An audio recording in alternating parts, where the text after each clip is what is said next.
La parole est à monsieur Charles de Courson. Excellent. Ma question s'adresse au ministre de l'économie. Monsieur le ministre, tout d'abord, tous les membres de notre groupe Liberté et Territoires adressent leurs vœux de prompt rétablissement aux deux victimes de l'attentat de Bayonne. Dans une lettre datée du 22 octobre 2019 que vous a adressée la Commission européenne sur le plan budgétaire pour 2020, 3 critiques tout à fait justifiées vous sont adressées. La première, c'est que l'effort structurel de réduction des déficits publics est nul, alors que l'amélioration structurelle requise était de 0,6% du produit intérieur brut, c'est-à-dire de 14 milliards. La seconde critique, c'est que la croissance nominale des dépenses primaires nettes est de 2,6%, largement supérieure à la hausse maximale recommandée de 1,2%. Cet écart représente 8 milliards et n'est que le double du taux de la croissance recommandée. Et puis la troisième critique, c'est que la réduction de la dette publique ne respecte pas le rythme de référence prévu.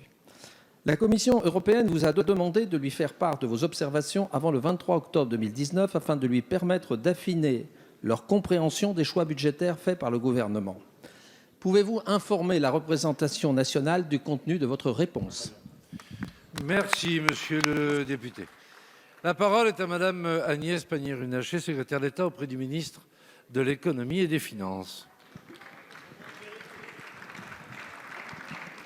Merci, monsieur le président, mesdames et messieurs les députés, monsieur le député Courson.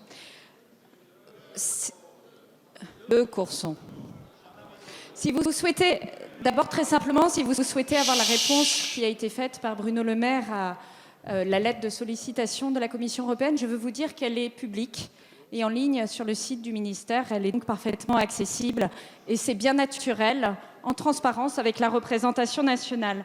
Comme vous le dites, le gouvernement a transmis à la Commission européenne à l'automne, le 15 octobre dernier, le projet de budget pour 2020.